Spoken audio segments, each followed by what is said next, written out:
My name's Ellie, and if you were to look at my life now, you might not guess where I started.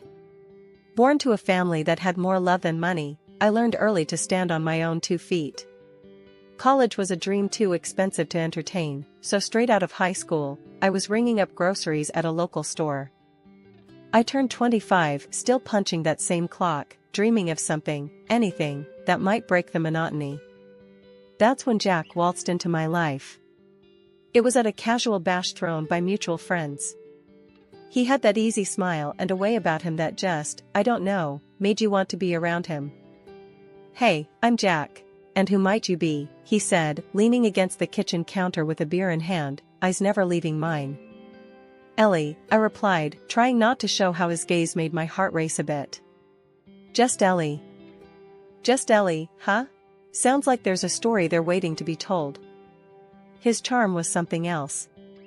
He wasn't like the guys I knew, who mostly just grunted their way through conversations.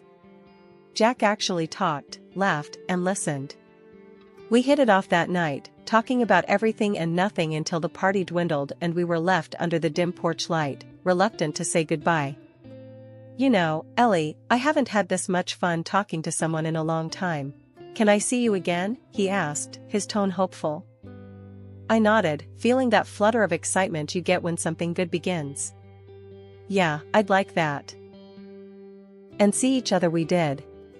Dates turned into a steady thing, and our steady thing turned into love, or at least, I thought it was love. 2 years later, Jack proposed at that same friend's backyard, under a sky lit up with stars. It was simple, no grand gestures, just him and me, and a ring that he was shaking to put on my finger. "You're it for me, Ellie. Marry me?" Of course, I said yes. I thought this was it, my happily ever after. The wedding was a modest affair, but filled with laughter and dancing. Our little apartment became the cozy nook of the world where we planned a future and built a life. Or tried to, anyway.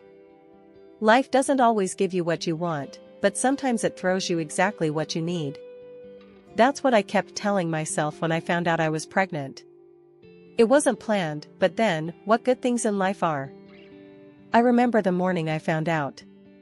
The bathroom was steamy from my shower, and there I was, staring at a little stick that was about to tell me my future. Positive. My heart did somersaults. Excitement, fear, joy, panic, all of it mixing up inside me like a storm. Breaking the news to Jack wasn't easy.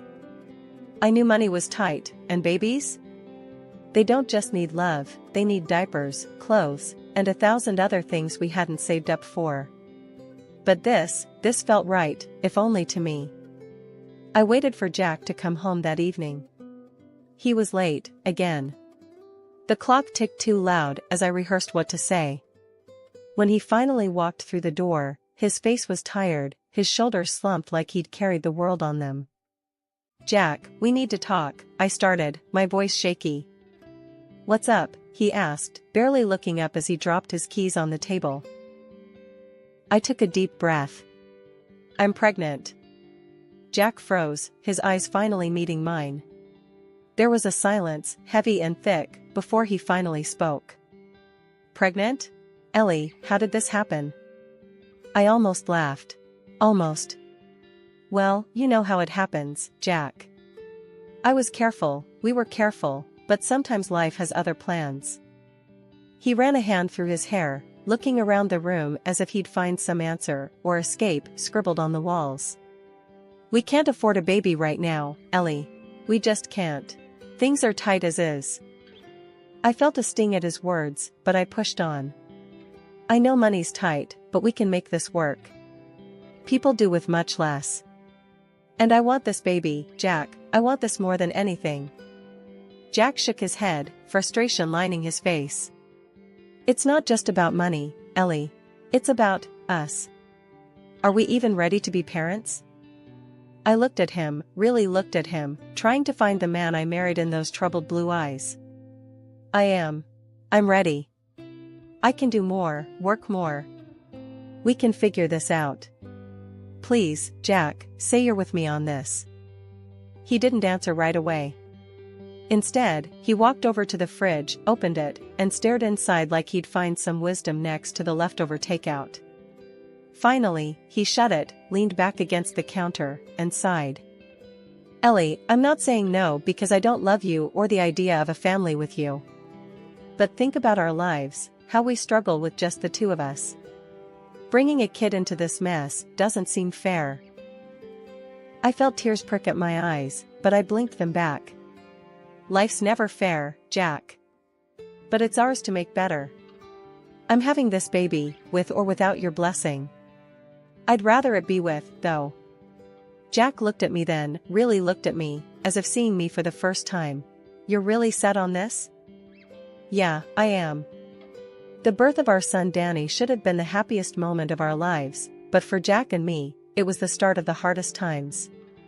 Jack's absence grew more noticeable every day. He was either at work or just not there mentally when he was home. I remember one evening, a few months after Danny was born, I was rocking him back to sleep after a late-night fuss. Jack walked into the nursery, his face shadowed and tired. Ellie, we need to talk, he said, barely above a whisper. I looked up, holding Danny a bit closer. What's up?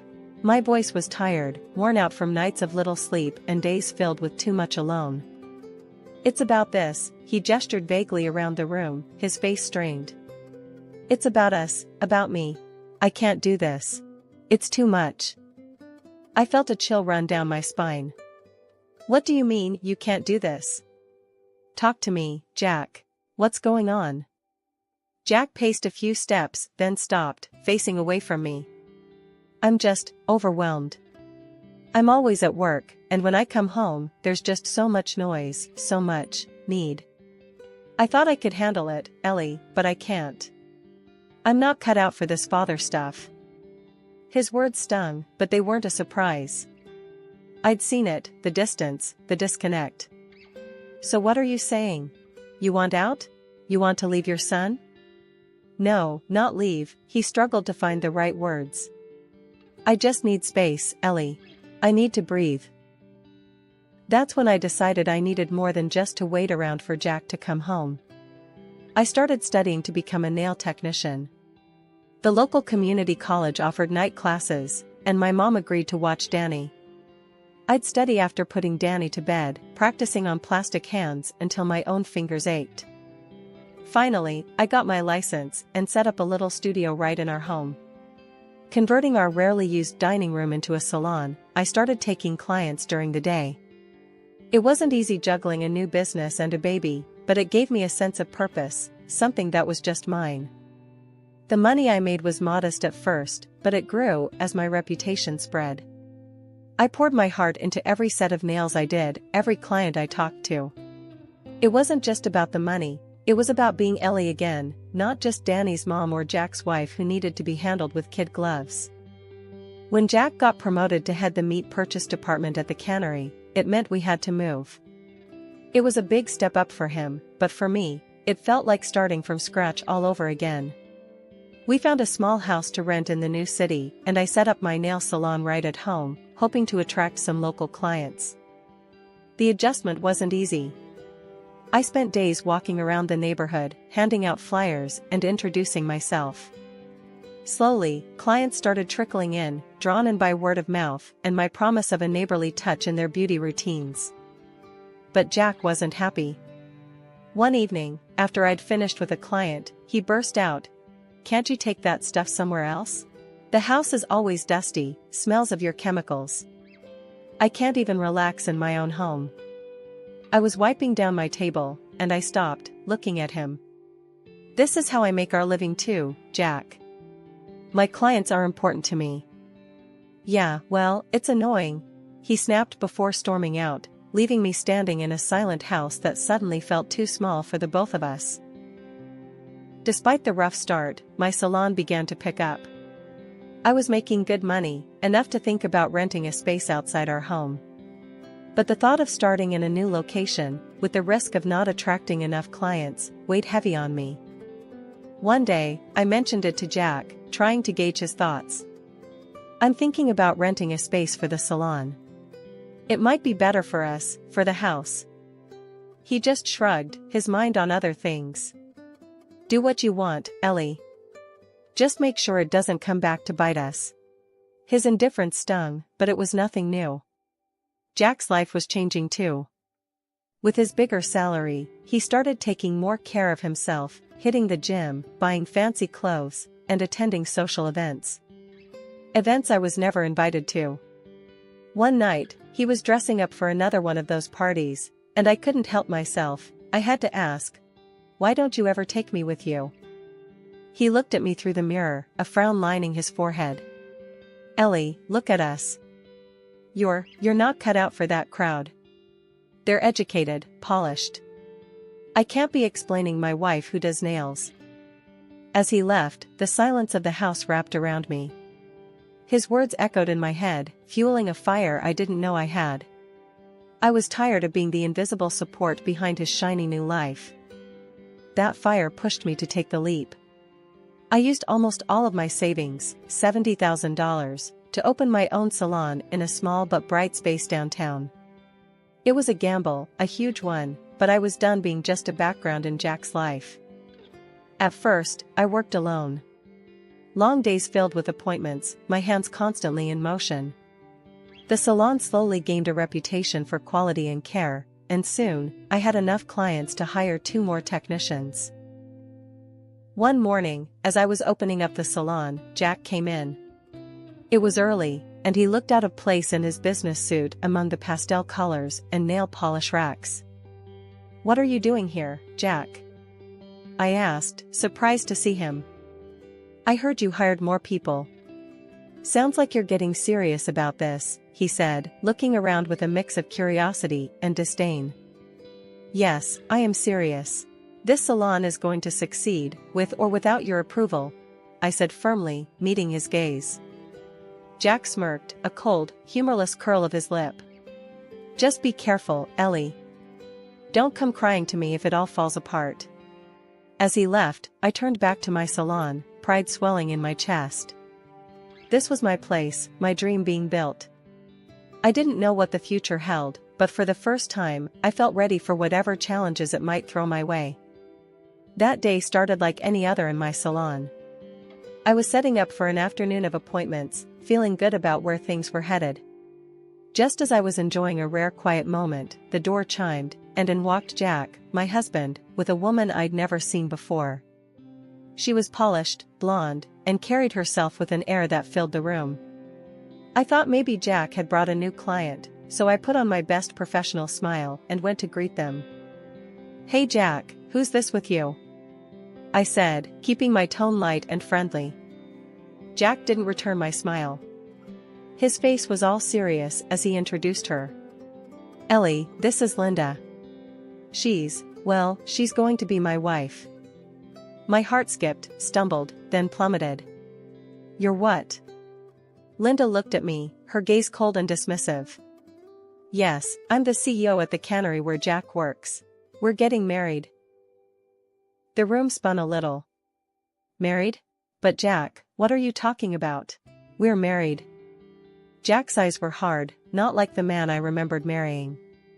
"Ellie, I'm going to be filing for divorce. Linda and I, we're better suited for each other. She's smart, educated, wealthy." His words felt like punches, each one knocking the wind out of me. Linda chimed in, her voice dripping disdain. "It's rather unpleasant here, being surrounded by such simple pursuits." She looked around my salon with a sneer. "No offense, but I can't stand being next to mere staff who only clean other people's nails." Before I could find the words, she turned sharply on her heel. "You should know, you'll be evicted from your rented house soon. You and your son will have to live in shelters." They laughed together, a sound that seared itself into my memory, and then they left as quickly as they had come. I stood there, frozen, as the door closed behind them. The silence of the salon around me was suffocating. I couldn't stay there, I couldn't breathe. I cancelled all my appointments for the day and headed home, the weight of their words crushing me with every step. When I got to the house, it was too quiet. I found a note from Jack on the kitchen counter. He had written that I could stay in the apartment for 2 more months, before I needed to find another place. No apologies, just cold instructions, as if our life together meant nothing. The realization that I was alone, truly alone in this strange city with my son, hit me hard. I slid down against the wall, the paper crumpling in my hand, tears finally breaking through. How had everything come undone so quickly? But as I sat there on the floor, something shifted inside me. Anger simmered up, burning away the initial shock and hurt. I was down, but I wasn't out.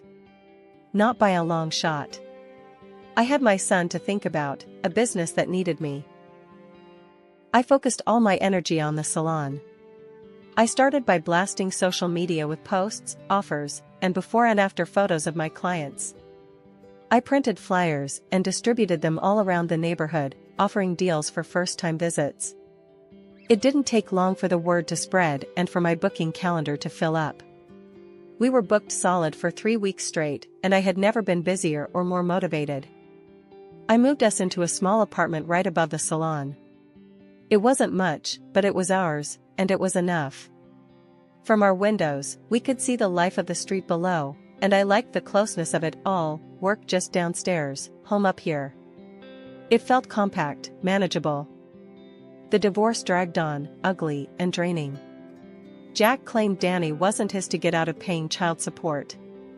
That forced us into a DNA test, which only proved what I already knew: Jack was the father. The court didn't take kindly to his antics and ordered him to pay up for child support. It was a small victory in the midst of a lot of pain. Despite the chaos, the salon became my refuge. I threw myself into my work, arriving early to open up and staying late to clean up, making sure every part of the business ran smoothly. My hands were constantly in motion, painting, filing, shaping. It wasn't just about nails, it was about rebuilding my life, one appointment at a time. One late evening, as I was finishing up with my last client, Maria, she caught me off guard with a question. "Ellie, how do you do it? Stay so strong?" I paused, looking at her through the mirror, a smile tugging at the corner of my lips, despite the tiredness. "What choice do I have, Maria? Life doesn't stop for you, even when it feels like yours has stopped. My boy needs me, and I need to be strong for him." Every day was a battle, but every day also brought small victories. My client base grew, and the community's support was overwhelming. They came for the nails, but they stayed for the camaraderie, and my salon became a little sanctuary not just for me but for many of the women in the area. One afternoon, as I balanced my books, checking the numbers and planning for the future, I realized I was actually doing it. I was making it on my own. Financial independence was within reach, and it tasted sweeter because I knew every penny was earned through my own sweat and tears. The salon buzzed around me, filled with laughter and chatter, a stark contrast to the quiet of my legal battles and personal struggles. But it was this buzz that kept me going, that reminded me every day that no matter how tough things got, I had a community, a purpose, and a plan. As I locked up for the night, turning the sign to closed, I felt a sense of accomplishment wash over me. The street was quiet, the night settling in. I looked up at the apartment windows where Danny was probably asleep by now, and I felt a surge of determination. It was a regular Tuesday morning when the peace of my salon was disrupted by Laura, one of my regulars who lived in the high-rise across the street. She burst through the door, a look of distress etched across her face that I hadn't seen before. "Ellie, you won't believe what they're doing now," she gasped, clutching her purse tightly against her chest. "What's happened, Laura?" I asked, my hands pausing on the nail file I was holding. "It's the cannery, your ex's place. They've dumped a whole busload of illegal workers into our building, and now they're planning to set up temporary housing right in the park next door." Her voice was shaky, tinged with anger and worry. The news hit me like a truck. Not just because the park was where the neighborhood kids played, including my own son, but because of the sheer disregard for our community. My salon's clients, who were already seated and overhearing our conversation, began murmuring among themselves, their faces clouding over with concern. At that moment, something inside me clicked. I couldn't sit back and let my neighborhood be overrun and unsafe because of the cannery's irresponsible actions. I also saw a chance to right some wrongs Jack had helped bring about. "I'll tell you what we're going to do," I began, my voice growing firmer as I spoke to the room. "We're going to stand up to them. We're going to show them that they can't just push us around. We live here. Our kids play here. We matter." Heads nodded, and the room filled with a new energy, a collective resolve. "I'm going to organize a meeting here, tomorrow. We'll plan our next steps. Tell your neighbors, bring your friends. We're stronger together," I declared.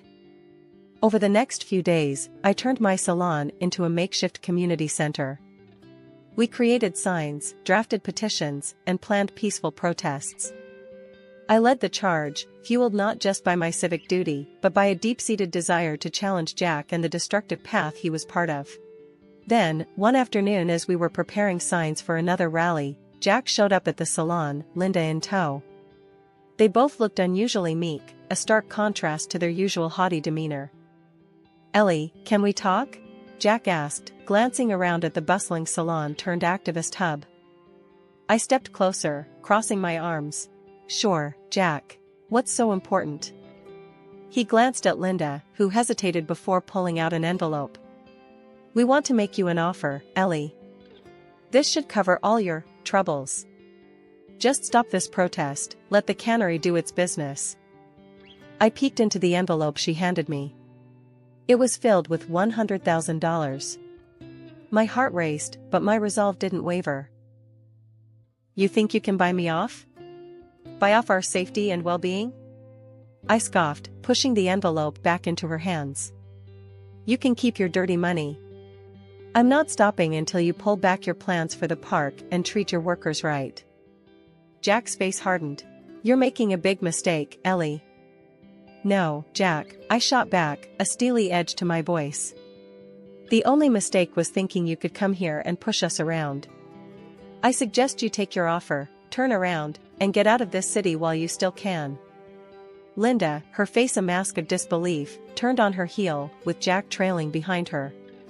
They knew they were defeated, at least for now. It all escalated when Jack and Linda, blinded by greed, began tearing down trees in our local park to build housing for illegal workers. I couldn't just stand by. I took to social media, aired the issue on local TV, and the uproar that followed was louder than anything our town had ever seen. The story caught fire, and soon, even the governor was knocking on our door, or rather, the cannery's door. The state sent inspectors and the immigration service, who found more wrongs than rights. The plant was slapped with fines so steep that Jack and Linda's empire crumbled under the weight of legal debts. They were forced to sell the factory, and the new owners turned it around, offering legitimate jobs with decent pay to city residents. As for me, the community started calling me a hero, though I never felt like one. I was just a woman who loved her neighborhood enough to fight for it. 2 years after the dust had settled, Jack showed up at my salon. He was a shadow of the man I once knew, tired, older, and worn down by his choices. "Ellie, can we talk?" His voice was low, hesitant. I nodded, leading him to a private corner. "What is it, Jack?" I'm sorry, Ellie. For everything. I was wrong, so wrong. Can you ever forgive me?" His eyes searched mine, looking for a hint of the softness he once knew. "Jack, I forgave you a long time ago, for my sake, not yours. But forgive and forget are two different things. What we had is over, and it's staying that way."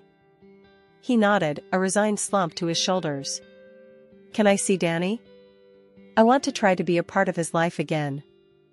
I hesitated, thinking of our son who had grown so much in the absence of his father. "I'll talk to Danny about it. If he wants to see you, then I won't stop him. But it'll be his decision." Later, when I asked Danny, he shook his head, his decision firm. "I don't know him, Mom. I don't want to." Jack had made his bed, and now he had to lie in it, far away from us. In the meantime, the salon grew into a chain. I wasn't just fixing nails anymore, I was setting standards in the beauty industry. The profits were more than I ever dreamed, but what truly fulfilled me was planning to open a network of schools teaching manicure techniques. Danny, now in high school, had taken up art, his talent blooming under the care of his teachers and his proud mom. Watching him at his easel, brush in hand, creating worlds more colorful and kind than the one we'd fought so hard to mend, I knew I'd made the right decisions. My boy was going to be all right. We both were.